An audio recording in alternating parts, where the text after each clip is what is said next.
Saya mau bertanya pada Anda. Silakan. Nah, coba Abang jelaskan di mana Yesus bilang sembahlah aku. Di mana Yesus bilang sembahlah aku? Nggak ada. Jadi Abang nyembah siapa? Kristen nyembah siapa? Nyembah Yesus. Nah, tapi Yesus nggak ada bilang. Oke, sudah. Tunjukkan ayat di Injil, di mana Yesus secara literal berkata, sembahlah aku. Kalau tidak ada, berarti Yesus bukan Tuhan. Pernyataan itu sudah sering kita dengar, bukan? Bahkan viral di media sosial. Tantangan itu terdengar meyakinkan, seolah-olah menjatuhkan iman Kristen dengan satu pertanyaan. Tapi, pertanyaan baliknya justru lebih menggetarkan. Kalau begitu, tunjukkan juga di Al-Quran, ayat literalnya, di mana Allah berfirman, jadikanlah Muhammad sebagai nabi terakhir dan ikutilah dia. Standar ganda terbongkar. Apakah standar harus literal itu benar-benar berlaku dua arah? Ataukah ini hanya permainan akal-akalan untuk membungkam iman Kristen, tanpa mau menguji keyakinan sendiri? Kita akan bedah tuntas, apakah Yesus pernah menyuruh disembah. Kita juga akan bongkar, bagaimana umat Islam justru mempercayai kenabian Muhammad tanpa ayat literal yang mereka minta dari kita. Dan akhirnya, kita akan lihat, siapa sebenarnya yang menyembunyikan kebenaran di balik tafsir dan tradisi. Kalau kamu Kristen dan pernah ditanya soal ayat Yesus menyuruh disembah, jangan lewatkan video ini. Dan kalau kamu Muslim yang serius mencari kebenaran, tonton sampai akhir dengan hati terbuka. Karena di akhir video ini, kamu akan tahu, mengapa Yesus tidak perlu berkata, sembahlah aku, untuk disembah, dan mengapa iman padanya tetap kokoh, bahkan ketika tantangan itu datang dari arah manapun. Mari kita lanjutkan diskusi ini. Sudah? Sudah. Baik. Saya akan gunakan logika sakit orang Islam ini ya, teman-teman ya. Karena memang saya percaya tidak ada orang Islam itu yang waras kalau ngomongin agama. Baik. Bang, saya baca Al-Quran itu sudah dari Al-Fatihah ke Anas, balik lagi ke Anas ke Al-Fatihah, itu lebih dari 100 kali.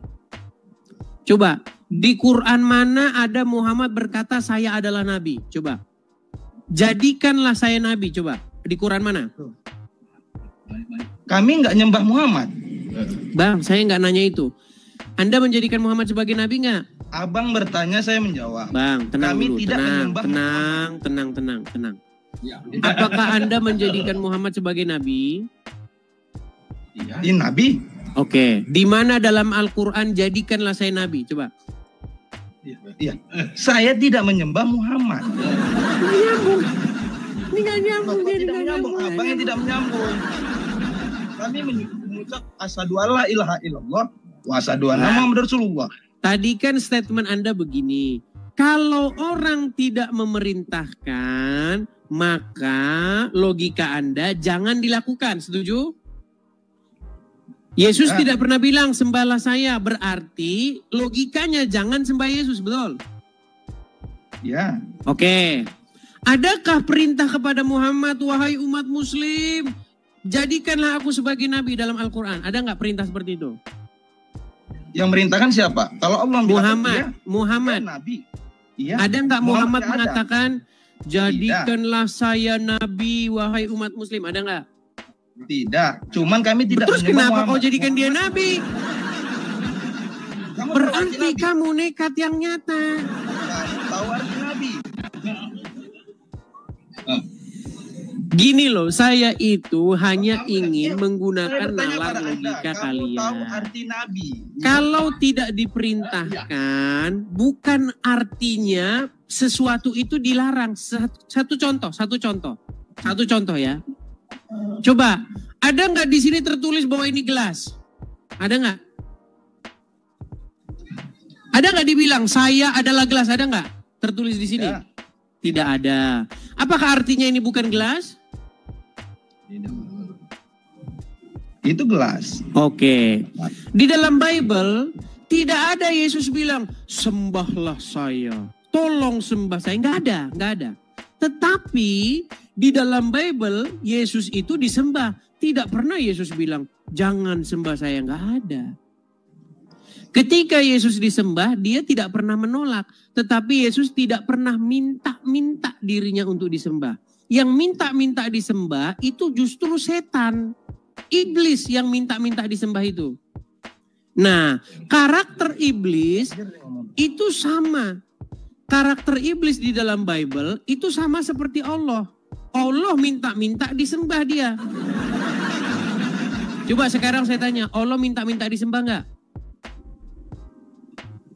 Tidak. Itu kan wahyu. Dia Sebentar, saya menyampaikan nggak wahyu. nanya itu wahyu atau bukan. Apakah Allah minta-minta Saya disembah? bilang, saya jawab dulu. Anda nyembah siapa? Kamu nyembah siapa? Coba saya tanya dulu simple. Apakah Allah minta-minta disembah? Kamu nyembah siapa? Nah kan ditanya dia nggak mau jawab. Pertanyaan saya itu kamu nggak jawab. Nah, Tadi sudah saya jawab semua pertanyaanmu, Bang. Kami orang Kristen menyembah. Menyembah yang dimaksud di sini bukan seperti menyembah pengertian kalian ya, yang gini-gini. Bukan begitu menyembah yang dimaksud dalam agama kami itu. Di dalam agama kami yang dimaksud dengan menyembah itu avodah atau beribadah, berbakti. Berbakti itu maksudnya melakukan perintahnya. Contoh. Yesus bilang, misal nih, jangan mencuri. Ketika itu saya lakukan, itulah bentuk pengabdian atau avodah atau ibadah saya kepada Yesus. Bukan begini-begini. Seperti agama orang Islam, mana? setelah begini-begini, Agama mana yang maling. boleh mencuri. Setelah begini-begini, korupsi. Ah itu. Orang Islam itu, Bang, tidak dilarang untuk korupsi, tidak dilarang untuk berzina. Masuk surga bahkan, gimana? Siapa yang mengatakan seperti itu? Orang Kristen banyak Tidak juga tahu yang Anda. Baik, saya putarkan. Menurut Muhammad, seseorang yang mengucapkan syahadat masuk surga. Walaupun dia berzina, walaupun mencuri. Siapa yang bilang? Loh, saya tunjukkan. Ya. Saya akan tunjukkan ya. Apakah benar yang saya katakan tersebut? Perhatikan. Tolong dengarkan. Anda pasti tahu ini suara siapa? Man qala la ilaha illallah Muhammadur Rasulullah dakhala al-jannah. Siapa yang mengucapkan la ilaha illallah Muhammadur Rasulullah dakhala al-jannah. Semua umat Muhammad sallallahu alaihi wasallam masuk surga. Nabi yang mengatakan. Datang sahabat bertanya, wa in zana, wa in saraf, bagaimana kalau dia berzina? Bagaimana kalau dia mencuri? Kata Nabi, wa in zana, wa in saraf. Dia berzina, dia mencuri, tetap masuk surga. Berzina, pencuri, masuk surga. Nah, berzina mencuri masuk surga. Lanjutkan. Baik, saya tunjukkan hadisnya ya. Sungguh luar biasa kalian ini mengatakan Kalian tidak mengaku dipotong. tunggal. Nih, saya tunjukkan hadisnya Bang ya. Tunggal. Berzina, mencuri, masuk surga. Inilah ajaran agama Islam, Bang. Aduh. Menjelaskan. Iya, Balikin lanjutkan. kamera saya. Nih. Makanya dalam agama Islam, orang Islam tuh tidak tahu pengertian ibadah, tidak tahu pengertian menyembah. Yang orang Islam tahu itu gerakan-gerakan badan. Makanya maling jalan terus, korupsi lancar. Perhatikan. Telah menceritakan kepada kami, ini hadisnya ya. Nih, Sahih Bukhari 1161. Hadisnya mutawatir. Saya teruskan. Dan seterusnya dari Abu Dzar. Telah bersabda Rasulullah. Baru saja datang kepadaku utusan dari Robku mengabarkan kepadaku. Atau beliau bersabda. Telah datang mengabarkan kepadaku bahwa barang siapa yang mati dari umatku sedang dia tidak menyekutukan Allah dengan suatu apapun, maka dia pasti masuk surga. Aku tanyakan, sekalipun dia berzina atau mencuri? Beliau menjawab, iya, sekalipun dia berzina atau mencuri. Jadi Bang, orang Islam itu yang penting tidak menyekutukan Allah, maling, berzina, masuk surga. Jadi bahkan Bang, nih saya balik dulu kamera saya ya. Nih, bentar Bang ya. Bahkan Muhammad itu tidak ngerti apa itu menyekutukan Allah. Coba sekarang saya tanya. Nih Bang, nih.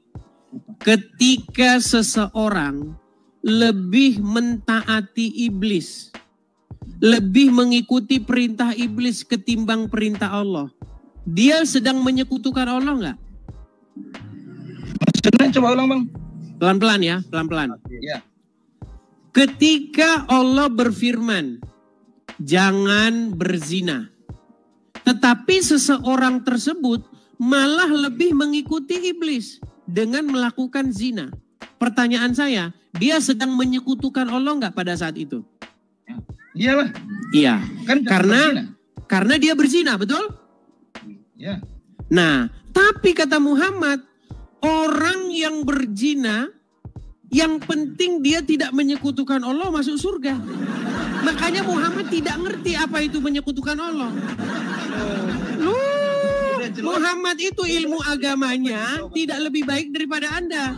Nih, saya balikkan. Nih, Bang ya. Nih, lihat nih. Tolong ya, mungkin agak kurang besar Bang. Nih, perhatikan. Bahwa barang siapa yang mati dari umatku, sedang dia tidak menyekutukan Allah dengan suatu apapun, maka dia pasti masuk surga. Aku tanyakan, ada sahabat bertanya, sekalipun dia berzina atau mencuri, beliau menjawab, ya, sekalipun dia berzina atau mencuri. Jadi dalam sudut pandang Muhammad, Bang, dalam sudut pandang Muhammad, berzina atau mencuri itu tidak menyekutukan Allah. Atasnya dibaca Bang, dia kan telah bertobat. Dia telah Mana bertobatnya Bang?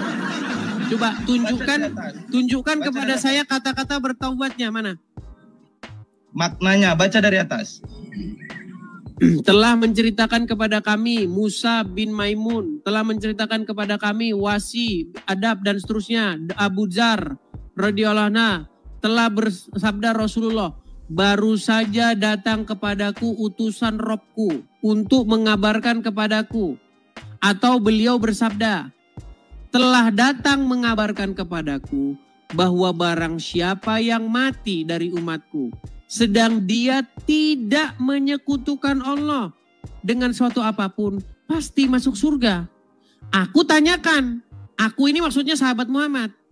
Sekalipun dia berzina atau mencuri, beliau menjawab, ya, sekalipun berzina atau mencuri.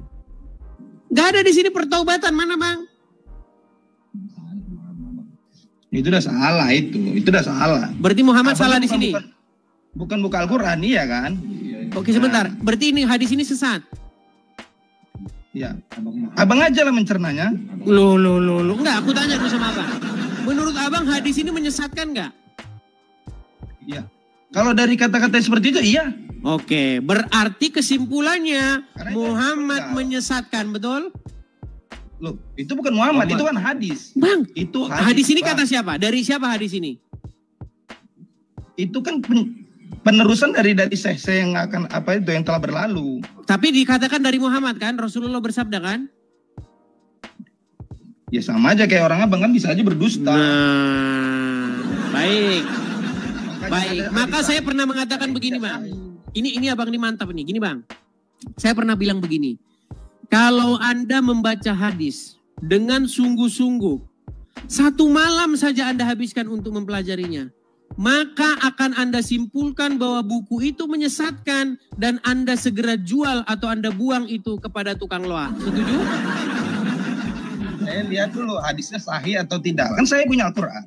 Bang, tadi sudah saya kutipkan perkataan Abdul Somad. Apakah Abdul Somad kurang ternama menurut Anda untuk mengungkapkan bahwa hadis itu palsu atau tidak? Sepenggal. Coba lanjutkan sampai habis. Baik. Kita putarkan ya, Ya. Man qala la ilaha illallah Muhammadur Rasulullah dakhala al-jannah. Siapa yang mengucapkan la ilaha illallah Muhammadur Rasulullah dakhala al-jannah. Semua umat Muhammad sallallahu alaihi wasallam masuk surga. Nabi yang mengatakan, datang sahabat bertanya, wa in zana, wa in sarat, bagaimana kalau dia berzina? Bagaimana kalau dia mencuri? Kata Nabi, wa in zana, wa in sarat, dia berzina, dia mencuri, tetap masuk surga. Berzina, mencuri, masuk surga. Berzina, mencuri, masuk surga. Lanjutkan. Lu itu sudah selesai gimana? Ya itulah abang kan hanya lihat TikToknya sepenggal-sepenggal. Bang, berzina, mencuri itu kan hadisnya sudah kutunjuk tadi Bang. Di mana ada tambahannya lagi? Walaupun dia berzina, walaupun mencuri, yang penting tidak menyekutukan Allah. Emang kalian bikin pening. Bikin pening. Kalian tuh cuma sok pintar. Bukan marah-marah kan? Gini aja lah, Bang. Tadi Gini Anda aja lah, sudah Bang. bilang. Gini aja lah, Bang. Gini ya, Bang. Mana diciptakan? Manusia apa Tuhan? Nah, lari kan, lompat lagi. Loh, kok manusia apa Tuhan? Berat, saudara-saudara. Mana yang diciptakan? Manusia apa Tuhan? Bang, sudah. Sekarang gini saja. Anda akui atau tidak bahwa ketika hadis yang saya bacakan tadi itu saya baca, Anda mengakui bahwa itu sesat? Abang, saya bertanya dulu. Kan saya duluan bertanya. Coba. Ya, Abang jawab. Biar Mana kita dibuat? simpulkan dulu. Tuhan Nanti atau setelah kita manusia? simpulkan, kita masuk ke situ. Anda simpulkan nggak bahwa hadis tadi sesat? Saya tidak bilang sesat. Cuman dari kata-kata sepenggalnya saya merasa itu sesat. Baik, Karena itu yang saya sepenggal. tampilin lagi. Sepenggal katanya, sepenggal. Saya baca. Di mana sepenggalnya? Aduh, sungguh nekat nyata ini, lihat, perhatikan. Di mana sepenggalnya? Coba nih. Anda yang baca ya. Kalau saya lagi yang baca nanti cuma saya ngerti agama Islam. Coba. Itu yang sepenggal. Sepenggal. Ini hadisnya. Iya. Ini penutupnya sampai di sini. Di mana di sini saya baca yang sepenggal? Itu hanya sepenggal. Dia panjang itu, Bang. Karena apa? Allah Maha Pemaaf. Bang, di mana di sini saya panjangnya di mana? Ini udah lain lagi nih. Ini udah berhadis yang lain lagi. Beda ini. Ini kan sampai di sini saja nih. Sunan An-Nasai 1161. Udah mentok sampai sini terjemahannya. Ini hadisnya sahih. Di mana di sini dikatakan tidak lengkap, Bang? Di sebelah mana? Itu hanya sepenggal, Bang. Coba di mana? Lanjutannya mana kalau sepenggal? Ya, itu kan saya kurang tahu. Nantilah saya Oke, buka ini baik. hadis. Anda sudah simpulkan bahwa ini sesat? Ya. Ya. Oke, berarti Muhammad Saya mengajarkan sepenggal. kesesatan? Tidak. Saya tidak mengatakan. Oke, siapa yang sesat. ngajarin ini? Siapa yang ngajarin ini? Ya. Ya, sama seperti- Sama seperti kalian. Nah, Aduh, jangan dipaksakan lah, Bang. saya tadi, Bang. Ya sudah, Bang, gini saja. Ya, Tuhan atau manusia di luar diciptakan? gini, Bang. Anda kalau perkara yang dasar saja nggak lulus, nanti kalau Ya, apa perkara yang yang lebih jawab? tinggi, Anda pasti nggak ngerti. Kok nggak ngerti? Tuhan atau Ini manusia? saja yang sederhana saja Anda tidak paham. Kamu yang tidak paham. Baik, Coba kamu jawab. baik. Oke, kata Tuhan itu bahasa Arabnya apa, Bang? Apa bahasa Arab Tuhan itu? Nggak ada Tuhan. Ya memang setuju, saya nggak ada kata Tuhan dalam bahasa Arab. Bahasa Arabnya Tuhan. apa? Ya ada kata Tuhan. Saya setuju dengan Anda. Ya. Kata Tuhan Tapi itu jangan bahasa samakan. Indonesia. Allah dengan Tuhan itu berbeda. Bang, tenang ya. Kalian Tenang, samakan. tenang, Bang. Kata Tuhan itu bahasa Indonesia. Setuju? Ya. Kata itu tidak ada dalam bahasa Arab. Setuju? Ya. Oke, lalu kata itu berasal dari bahasa Arab, dari bahasa apa? Itu kan terjemahan tuh Tuhan tuh. Bahasa aslinya apa? Ya. Saya tidak tahu. Dari tadi ya udah di bawah saja. Iya, Tidak iya, ada Tuhan. iya. Dari tadi iya terus aja. Aduh. Nih ternyata. Yuk, silakan. Saya undang. Gini teman-teman. Saya itu banyak mendapatkan kritikan. Makasih Pak Agus Ibrahim. Kritikan kepada saya itu begini. Edis, kamu tuh kok beraninya lawan Islam-Islam yang awam? Nggak berani kamu naikin ustadz. Justru kalau ada ustadz di sini saya kasih karpet merah. Tapi kalau ustadz yang datang malah mengiyakan saya. Justru yang tidak mengiyakan saya itu orang-orang awam seperti tadi. Coba kalau yang datang malah ustadz, malah mengiyakan saya. Gimana Anda ini? Coba nih, ini pendebat muslim.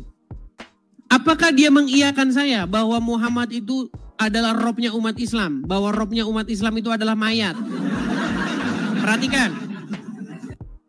Seorang jawab, agama apakah yang robnya adalah mayat? Kami. Agama apa? Islam.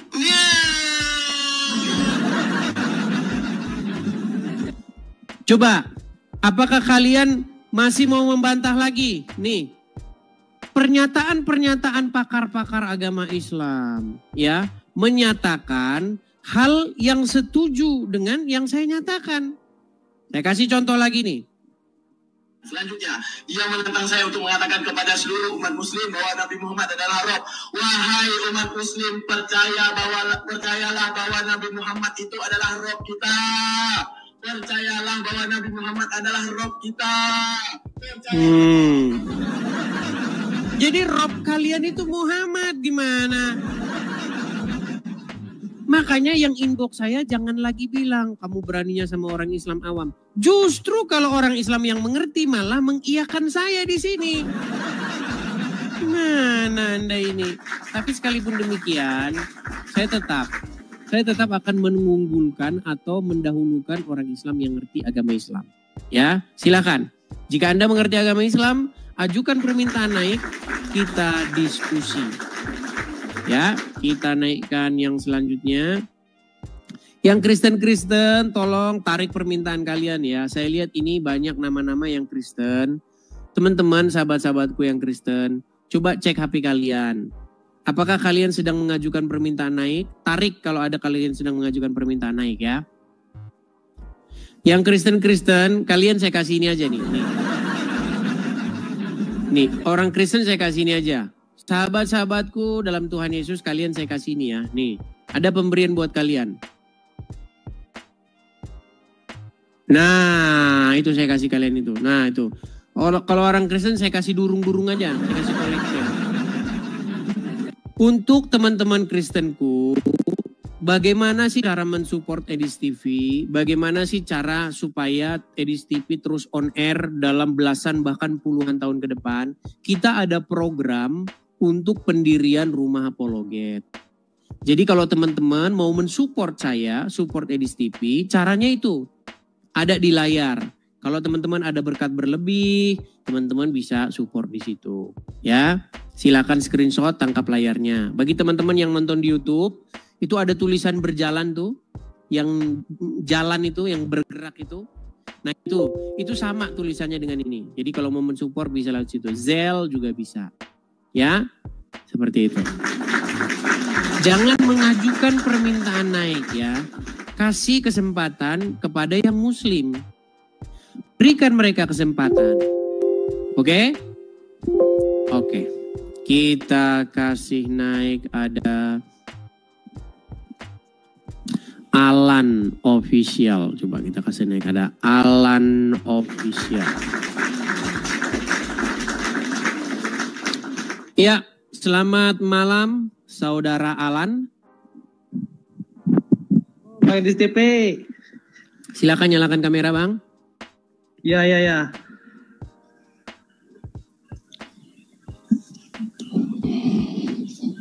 Ini udah nyala belum Bang Edis? Ya. Bang Alan, apakah Anda ini seorang muslim? Ya, muslim cuman keturunan aja sih, Bang. Muslim cuman keturunan. Oke. Ya Bang, ini forum diskusi antara Islam dan Kristen Bang. Tanya jawab seputar Islam dan Kristen. Ya, semuanya. Jadi ini Bang ada ayat Quran yang ganjil sih Bang. Sebentar Bang, sebentar. Anda muslim, tapi Anda nanya Quran kepada orang Kristen. Apakah karena Ustadz sudah tidak mampu lagi menjelaskan isi Quran? Tapi saya konfirmasi dulu nih. Kalau Anda muslim, Anda pasti mengerti doa bacaan tahiyat. Coba ucapkan bagaimana doa bacaan tahiyat awal atau tahiyat akhir. Silakan. Masalahnya ini sih. Udah lama gak ibadah tapi cuman ini sedikit aja Bang ya. Silakan. Atau Al-Fatihah, coba ucapkan Al-Fatihah. Bismillahirrahmanirrahim. Alhamdulillahirabbil alamin. Ar-Rahmanirrahim. Maliki yaumiddin. Ya kana na'budu wa iyyaka nasta'in. Ihdinas siratal mustaqim. Rotolazina amta alaihim ghairil maghdubi alaihim waladdallin. Iya, oke. Sahih, Muslim. Tapi sudah jarang sholat ya Bang ya? Lama sih Bang. Sudah dari umur berapa ya? SMP. Sudah tidak pernah sholat lagi. Tapi Anda masih menganggap diri Anda seorang Muslim? Masih, maksudnya kayak enggak, tapi ya karena lingkungan aja gitulah, ikut-ikutan aja Bang. Ikut-ikutan. Kan sudah saya bilang. Kan sudah saya bilang, seseorang itu masih Islam karena ikut-ikutan. Oke, silakan Bang. Apa yang mana tanyakan? Ya. Ini loh, kan saya pernah baca ayat nih ya, yang Al-Mu'minun. Oh, agak gini ayatnya. Celakalah orang-orang sholat itu. Budak-budak dan istrimu niscaya itu perbuatan tercela. Emangnya Tuhan boleh ya ibadahnya make itu budak tanpa dinikahi gitu loh. Coba Bang, Al-Mu'minun berapa? 5 dan 6. Surat Al-Mu'minun. Al-Mu'minun ayat 5 dan 6. Kita akan bukakan ayatnya Bang ya. Saya balikkan dulu kamera saya. Ini teman-teman ini Muslim bertanya tentang Al-Quran kepada saya. Oke, baik. Surat Al-Mu'minun ayat yang kelima. Tapi sebelum ayat kelima, kayaknya kita harus baca sebelumnya Bang, biar kita tidak kehilangan konteks ya. Perhatikan, kita mulai dari ayat 1 saja ya. Baik. Sesungguhnya beruntunglah orang-orang yang beriman, yaitu orang-orang yang khusyuk dalam sembahyangnya, dan orang-orang yang menjauhkan diri dari perbuatan yang tiada berguna, dan orang-orang yang menunaikan zakat, dan orang-orang yang menjaga kemaluannya, kecuali terhadap istri-istri mereka. Nah, yang ini nih. Atau budak yang mereka miliki, maka sesungguhnya mereka tiada bercela. Baik. Saya balikkan kamera saya ke sini. Ya. Jadi begini Bang. Jadi sebenarnya Islam itu baru melarang perbudakan itu baru nggak lebih dari 40 tahun yang lalu. Sebelum-sebelumnya Islam itu ya melegalkan perbudakan. Bahkan Muhammad punya banyak budak-budak itu. Budak-budak dari hasil dia berperang. Budak-budak wanita, tawanan-tawanan wanita itu. Kurang besar Bang, suara tidak ada. Nggak ada suara, kami nggak bisa dengar suara. Teman-teman bisa dengar suara dia? Apakah teman-teman bisa mendengar suara dia? Tidak bisa mendengar. Suara Anda hilang Bang. Tidak tahu apakah dibisukan sama... Tidak bisa. Kami tidak mendengar suara. Coba pakai headset atau gimana? Nggak ada suara. Oke, mungkin turun dulu. Nanti kalau ini naik lagi ya Bang ya. Nggak ada suara Bang, nggak ada suara. Mohon maaf ya, kita turunkan dulu karena suara tidak ada.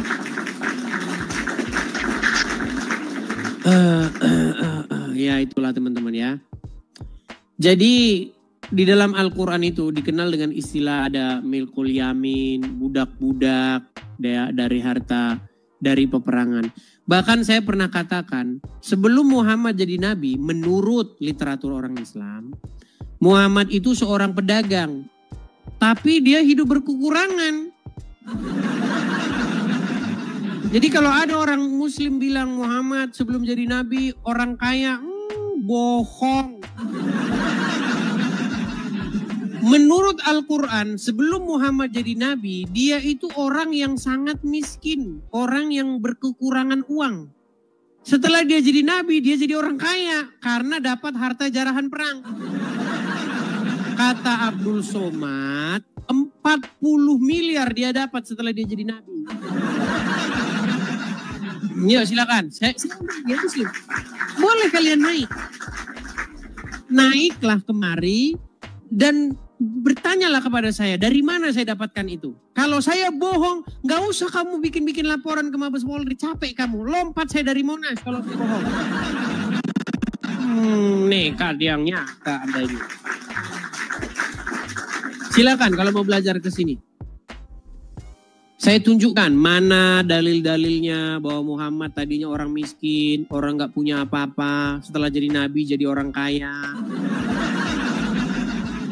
Oke, kita kasih naik ada Rahul Mustafa.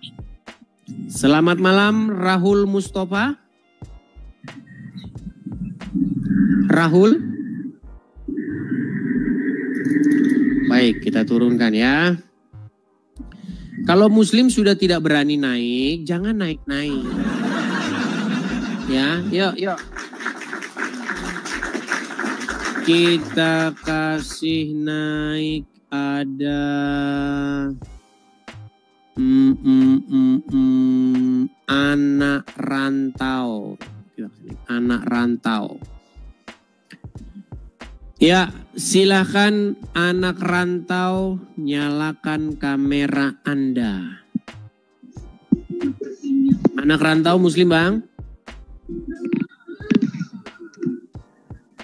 Anak rantau?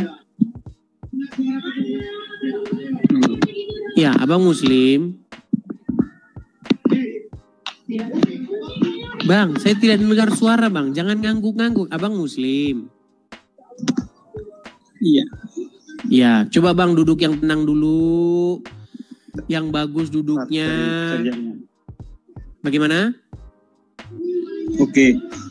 Ya, oke. Saya sapa dengan apa ini Bang? Karena nama Anda anak rantau ini. Nama Anda siapa ini? Ya, anak rantau aja. Oke, anak rantau. Baiklah, karena orang Islam sudah malu menunjukkan identitasnya. Baik. Iya, buktinya Anda malu. Oke Bang, saya konfirmasi dulu. Jangan-jangan Anda Islam ngaku-ngaku. Saya tidak mau ada orang Kristen naik ke sini, pura-pura Islam buat jelek-jelekin Islam. Saya nggak mau itu. Saya mau orang Islam yang asli. Coba Bang, bacakan surat ayat kursi, coba. Ayat kursi. Full. Ya separuh aja, nggak usah full. Coba. Nantangnya atau gimana? Enggak, saya konfirmasi saja. Takutnya Anda ini Kristen pura-pura Islam buat jelek-jelekin Islam. No. Coba bacakan ayat kursi. Kamu harus pertahankan. Itu gayanya juga nggak berlebihan. Dengar. Silakan. Allah la ilaha illa huwa al-qayyum. La ta'khudhuhu sinatun wa la nawm. Lahu ma fis samawati wa ma fil ardh. Man dzal ladzi yashfa'u indahu illa bi idzni. Ya'lamu ma baina aydihim wa ma khalfahum wa la yuhituna bi shay'in min ilmihi illa bima Ini Muslim nih, baik Muslim. Ya, sah Muslim ya. Oke. Baik. Yang ingin saya tanyakan kepada Anda, apakah Anda ingin membantah statement-statement saya atau yang barusan saya ucapkan tadi, bahwa Muhammad itu tadinya miskin, tadinya berkekurangan, lalu setelah jadi nabi dia jadi kaya raya karena dia mendapatkan harta rampasan, kata Abdul Somad 40 miliar. Coba silakan. Nabi Muhammad itu kan memang awalnya miskin. Apa pekerjaan dia sebelum jadi nabi? Pengembala. Ya, pedagang dia disebutkan. Dagang, pengembala. Oke, ketika dia berdagang, ketika dia jadi penggembala, dia seorang yang miskin atau berkurangan, setuju? Bukan kekurangan, bukan. Anda salah tafsir kalau bilang kekurangan atau miskin. Baik. Saya akan tunjukkan dalilnya. Baik ya. Di dalam surat Ad-Duha ayat yang ke-8. Ad-Duha ayat yang ke-8. Saya bacakan. Betulkah Muhammad tadinya miskin, lalu setelah jadi nabi dia jadi orang kaya? Perhatikan. Waduh, sungguh Anda nekat yang nyata kalau mengatakan Muhammad bukan orang yang berkekurangan. Baik. Coba. Ini surat Ad-Duha ayat 8, ini Al-Quran nggak? Iya. Anda percaya dengan ayat ini? Apa dikatakan di sini? Dan dia mendapati kamu sebagai seorang yang kekurangan, lalu dia memberikan kecukupan. Betul nggak bahwa Muhammad didapati orang yang kekurangan, miskin? Kekurangan bukan berarti dalam harta, bos. Wah. Dan yang memberikan kecukupan itu manusia. Bang, saya bacakan Bang. Nih, perhatikan. Bukankah Tuhanmu mendapati kamu sebagai anak yatim yang bapakmu wafat saat kamu masih dalam rahim ibumu? Lalu ini jelas ini. Iya kan? Jelas, memang jelas. Iya. Memang jelas anak yatim. Nih, dia mendapati kamu dalam keadaan fakir. Tahu fakir nggak? Ya tahu. Apa fakir? Yang tidak berkecukupan maksud abang kan fakir kan? Miskin, itu dalam bahasanya miskin. Susah amat sih kan ngomongnya. Makanya ada istilah fakir miskin. Tetapi Muhammad itu kaya akhlak yang tidak seperti asal. Bang, tafsir Al-Mukhtasar. Apa dikatakan? Dia dapati kamu seorang yang fakir. Nih, kembali aja ke bahasa aslinya nih. Iya. Dikatakan dia dapati seorang yang kekurangan. Setuju?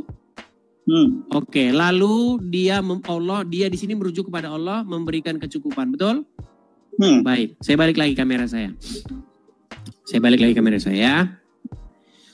Jadi Anda setuju, waktu Muhammad belum jadi nabi, dia seorang pedagang, penggembala, tetapi dia hidupnya berkekurangan. Tapi setelah jadi nabi, dia jadi orang kaya. Dia bukan jadi orang kaya, kalau jadi orang kaya. Bang, Anda tahu berapa uang, berapa ghanimah atau harta jarahan perang yang didapat oleh Muhammad setelah dia jadi nabi?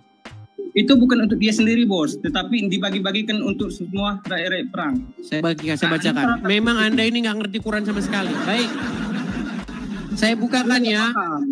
Masalah pembagian ghanimah ya. Aduh, bahayaan ini. Ghanimah itu harta, bos.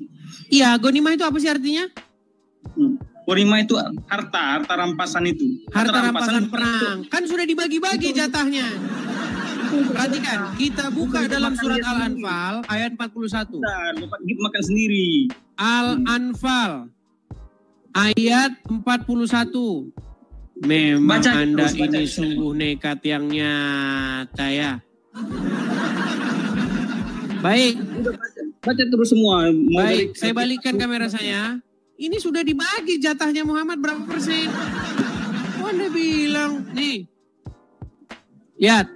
Emang perang surat Al-Anfal ayat 41 ya Bang ya. Apa dikatakan di sini? Ketahuilah, sesungguhnya apa saja yang dapat kamu peroleh sebagai rampasan perang. Rampasan perang ini khumus ya. Apa namanya? Ghanimah. Ghanimah nih. Bahasa Arabnya ini. Ya. Til pun tahu ghanimah bahasa Arabnya. Baik. Kecuali orang Kristen yang nggak ngerti. Apa arti ghanimah? Masa saya jelasin lagi, kamu bertanya atau mau ini? Oke, rampasan perang, setuju? Oke. Sebagai rampasan perang, maka sesungguhnya ya, khumus 1/5 untuk Allah, Rasul, kerabat Rasul, dan anak-anak yatim. Orang-orang miskin dan ibnu sabil. Jika kamu beriman kepada Allah dan kepada apa yang diturunkan kepada hamba kami Muhammad di hari Furqan. Jadi harta rampasan perang itu udah dibagi-bagi. 1/5 untuk Allah, Rasul, dan keluarganya Rasul dan anak-anak yatim. Gimana Anda ini? Anda salah baca ayat. Kok salah baca? Ya udah, yang mana? Kalau gitu, kalau salah yang mana? Itu ayat tentang zakat, bukan tentang masalah perang. Anda keliru membaca itu, makanya Anda belajar. Di mana di sini zakat, botol? Ini masalah ghanimah, kok zakat sih? Surat Al-Anfal ayat 41. Mana di sini? Mana di sini zakat? Bodoh kali. Waduh, cuman bisa bilang bodoh kali. Anda tentang masalah perang, kok ayatnya lari tak kemana-mana? Coba itu masalah gonimah, harta rampasan perang. Coba, Anda kan tidak percaya dengan saya. Anda nggak percaya dengan saya kan? Kalau ulama yang ngomong Anda percaya nggak? Kalau ulama yang ngomong Anda percaya nggak? Tergantung ulamanya yang seperti apa. Baik. Abdul Somad Anda percaya? Abdul Somad percaya nggak? Kapan Abdul Somad ngomong sama saya? Baik. Ketemu aja nggak pernah. Bukan, saya nggak bilang Anda ngomong dengan Abdul Somad. Anda kok mendadak begini? Perhatikan. Berapa harta yang didapatkan oleh Muhammad setelah dia jadi nabi? Perhatikan. Perhatikan. Pandanganmu itu nggak jelas. Keping uang dinar. Zaman Nabi tak ada duit kertas.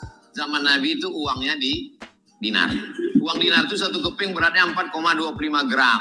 4,25 gram emas itu kalau sekarang 4 juta sekian. Karena 1 gram sekarang sudah 1 juta sekian. Tapi karena kita udah lama kenal, harga lama aja lah, 2 juta aja lah. 50.000 keping kali 2 juta.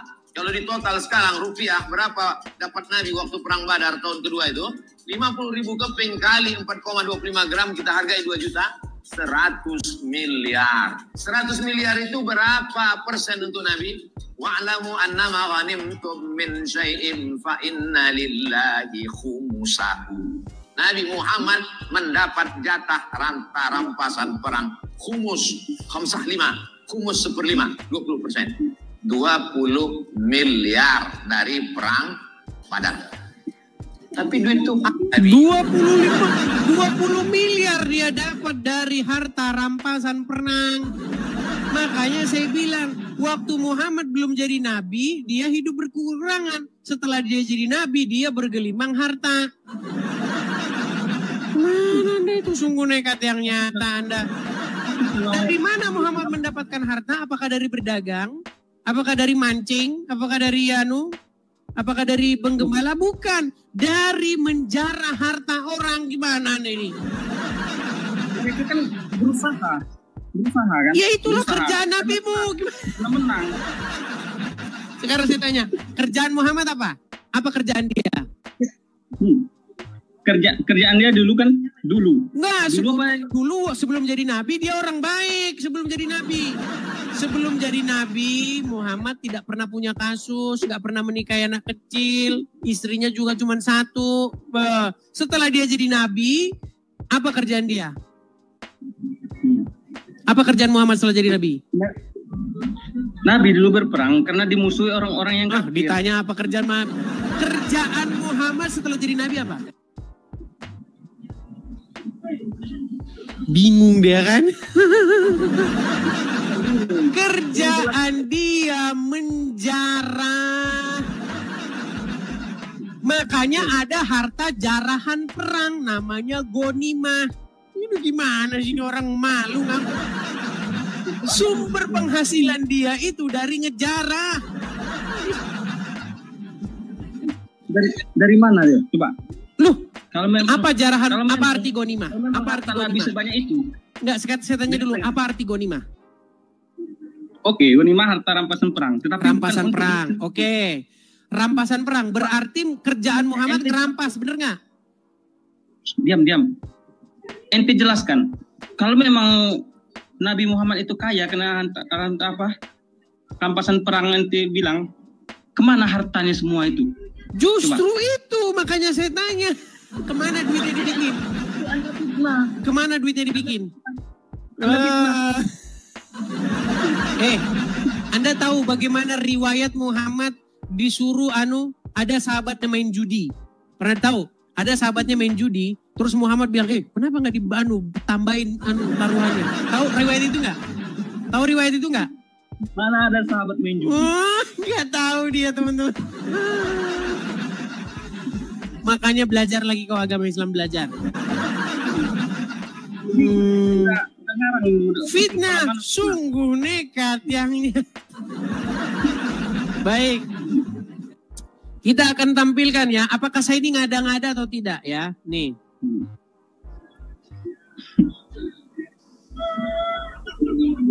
Perhatikan. Kurban YouTube ini pasti. Wah, kamu tidak tahu.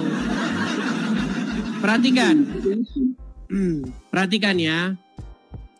Apakah Muhammad pernah mengatakan tentang sahabatnya yang bermain judi, terus taruhannya tidak dibesarkan?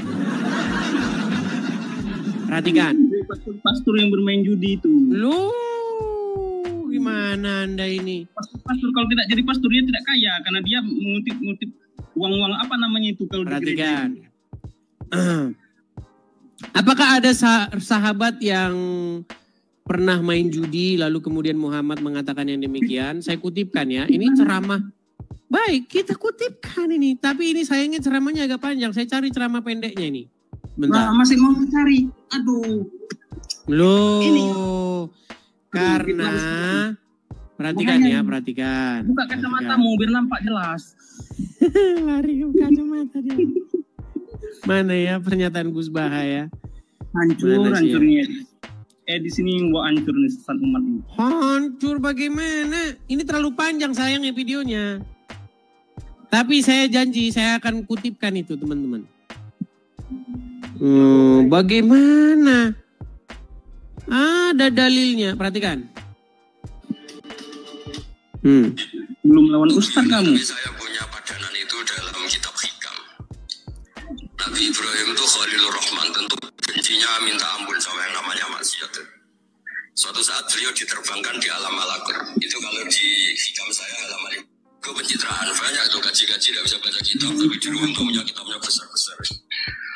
Pencitraan itu. Kamu menunjukkan video itu, videonya apa? Anaknya Nabi Ibrahim. Sebentar. Anda mau dengar? Karena kadang kita keras itu ya. Kebetulan itu udah anak kita, ada keluarga kita. Ketika Nabi Adahu kaumuh disakiti oleh kaumnya, dari mereka masih kafir semua. Itu mereka dapat doanya Nabi Allah mahdi qaumi fa innahum la ya'lamun. Kayak apa baiknya Nabi, orang yang menyakiti, yang melukai. Ceramahnya panjang, tapi ada di situ pernyataan Gus Baha. Ya karena kamu nggak tahu apa-apa. Besok saya carikan. Besok saya kerja. Ini kita tidak sedang membahas itu. Itu tema sampingan. Yang kita bahas ini dari mana Muhammad mendapatkan penghasilan, dari mana dia menafkahi hidupnya. Dari harta rampasan perang. Coba sekarang saya tanya, dari mana Muhammad mendapatkan harta rampasan perang?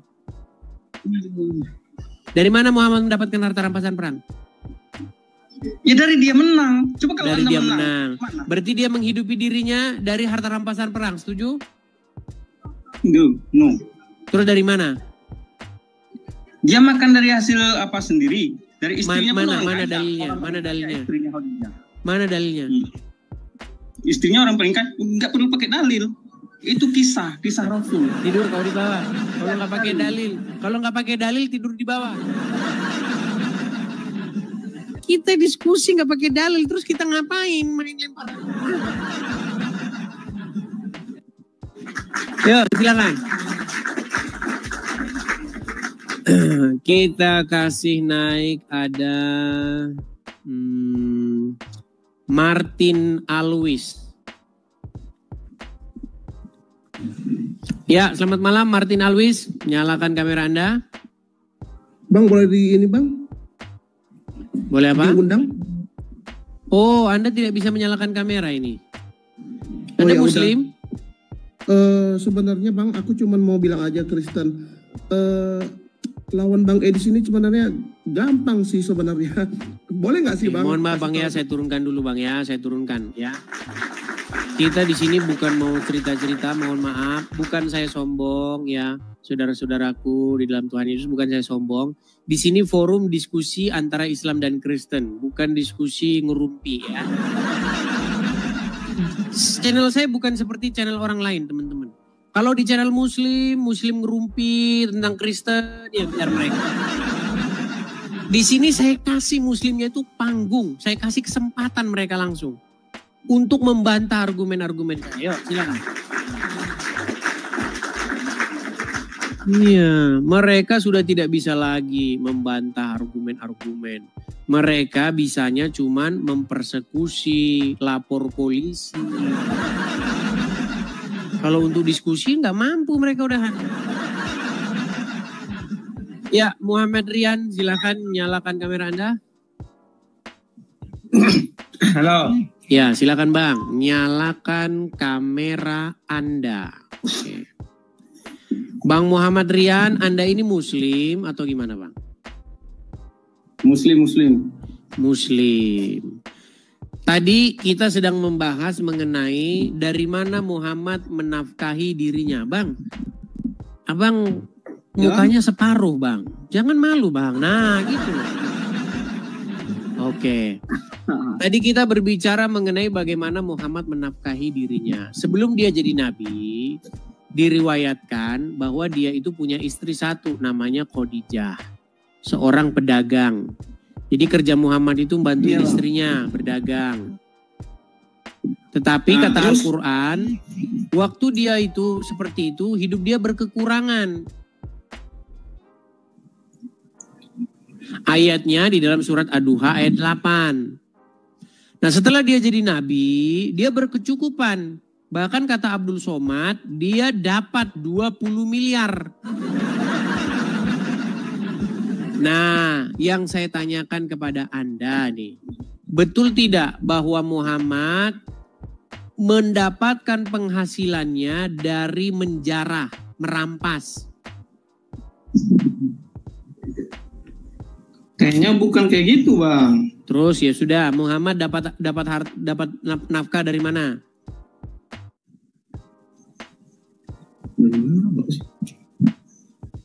Iya kan? Ustadz Abdul Somad, Ustadz Adi Hidayat, ya, Donditan dan kawan-kawan. Seperti inikah umat kalian? Inikah yang kalian bangga-banggakan sebagai umat muslim? Makanya saya bilang, orang jadi Islam karena dia nggak ngerti agama Islam itu apa. Oke Bang, saya taruh di bawah dulu. Aduh, nanti saya dikritik lagi sama orang. Kamu berani sama orang awam. Saudara, salah satu tantangan paling sering diajukan kepada orang Kristen adalah, kalau Yesus Tuhan, tunjukkan ayat di Injil di mana Yesus berkata, "Sembahlah aku." Secara literal, tantangan ini kelihatannya masuk akal, tapi pertanyaannya begini. Apakah kebenaran harus selalu diungkapkan dengan kalimat eksplisit literal agar sah? Misalnya, Yesus juga tidak pernah secara literal berkata, "Aku adalah Allah Tritunggal." Apakah itu berarti konsep Tritunggal tidak benar? Atau, dalam kehidupan sehari-hari, seorang ayah tidak perlu berkata, "Aku adalah ayahmu, maka hormatilah aku." Anaknya tahu dari identitas, tindakan, dan relasi siapa dia. Saudara, kebenaran bukan hanya soal kata-kata literal, tapi juga otoritas, tindakan, dan konteks. Sekarang mari kita lihat, apa saja yang dikatakan Yesus tentang dirinya, yang secara makna dan fungsi jelas menunjukkan bahwa ia layak disembah. Injil Yohanes 14 ayat 6 Yesus menyebutkan, "Akulah jalan, kebenaran dan hidup. Tidak seorang pun datang kepada Bapa, kalau tidak melalui aku." Yesus tidak hanya menyampaikan jalan, dia adalah jalan itu. Injil Yohanes 10, ayat 30 Yesus berkata, "Aku dan Bapa adalah satu." Kalau kamu satu dengan Bapa yang adalah Allah, itu bukan klaim biasa. Itu klaim ilahi. Injil Yohanes 8 ayat 58, "Sebelum Abraham ada, aku telah ada." Kata, "aku telah ada," di sini diterjemahkan dari ego eimi, dalam bahasa Yunani, ungkapan yang dipakai Allah dalam Keluaran 3 ayat 14, "Aku adalah aku." Apa reaksi orang Yahudi? Mereka mengambil batu untuk melemparinya. Mengapa? Karena mereka paham Yesus sedang mengklaim dirinya sebagai Allah.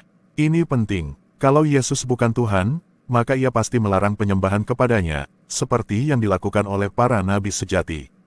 Tapi mari kita lihat, Injil Matius 14 ayat 33, mereka yang ada di perahu menyembah dia, katanya, "Sesungguhnya engkau anak Allah." Yesus tidak menolak penyembahan itu. Injil Yohanes 9 ayat 38 seorang yang disembuhkan oleh Yesus berkata, "Aku percaya, Tuhan." Lalu sujud menyembahnya. Yesus tidak menegur orang itu, tidak berkata, "Jangan sembah aku, sembahlah Allah." Kalau Yesus bukan Tuhan, berarti dia bersalah karena menerima penyembahan, dan itu pelanggaran besar dalam hukum Taurat. Tapi Alkitab tidak menyebutkan satupun teguran Yesus terhadap penyembahan ini. Sekarang kita balik pertanyaannya, tunjukkan satu ayat dalam Al-Quran, di mana Allah berkata secara literal, "Hai manusia, Muhammad adalah nabiku yang terakhir, sembahlah menurut tuntunannya." Tantangan yang sama bisa dilemparkan balik. Faktanya, tidak ada satupun ayat di Al-Quran yang menyatakan secara eksplisit dan literal bahwa Muhammad adalah nabi terakhir dan satu-satunya yang harus diikuti semua orang. Sebagian Muslim mengutip Al-Ahzab ayat 40, "Muhammad bukanlah bapa dari seorang laki-laki di antara kamu, tetapi dia adalah Rasul Allah dan penutup para nabi, Khatamun Nabiyyin." Tapi, istilah khatam itu sendiri diperdebatkan maknanya. Bisa berarti penutup atau cincin meteraian, dan tidak secara eksplisit menyatakan Muhammad adalah nabi terakhir yang wajib diikuti semua orang sepanjang zaman. Jadi, kalau umat Muslim bisa menerima posisi Muhammad tanpa harus ada ayat literal yang berkata demikian, mengapa mereka menuntut ayat literal dari kami tentang Yesus menyuruh disembah? Ini namanya standar ganda. Banyak orang lupa konteks kedatangan Yesus. Ia datang dalam kerendahan sebagai hamba, bukan raja yang memaksa. Filipi 2 ayat 6-7 berkata, "Dia, yang walaupun dalam rupa Allah, tidak menganggap kesetaraan dengan Allah itu sesuatu yang harus dipertahankan, melainkan telah mengosongkan dirinya, dan mengambil rupa seorang hamba." Yesus tidak menuntut disembah secara paksa, tapi menunjukkan hidup yang membuat orang tersungkur dan menyembah dengan rela. Karena penyembahan sejati lahir dari pengakuan pribadi, bukan dari paksaan literal. Yesus tidak pernah berkata, "Sembahlah aku," secara literal, karena ia tidak perlu. Ia menunjukkan siapa dirinya lewat otoritas, mujizat, dan pengampunan dosa, yang hanya bisa dilakukan oleh Allah. Sementara umat Muslim sendiri percaya Muhammad adalah nabi terakhir, tanpa ayat literal dari Allah yang mengatakan begitu. Jadi pertanyaannya adalah, apakah kita masih akan terus bermain dengan kata-kata literal, sambil mengabaikan kebenaran yang jelas dalam isi dan makna? Kalau kamu Muslim dan sungguh ingin mencari kebenaran, renungkan ini, apakah kamu menolak Yesus karena tidak menemukan satu kalimat literal? Ataukah kamu takut menerimanya karena kebenarannya terlalu besar untuk diabaikan? Dan kalau kamu Kristen, kuatkan imanmu. Yesus tidak perlu menyuruh disembah untuk disembah. Ia layak disembah, karena dia adalah Tuhan. Jangan lupa like, bagikan, subscribe, dan tinggalkan komentarmu. Apakah kamu pernah ditantang dengan pertanyaan seperti ini? Apa jawabanmu? Sampai jumpa di video selanjutnya, dan ingat, jangan hanya menjadi murid biasa, jadilah murid Kristus. Salam murid Kristus.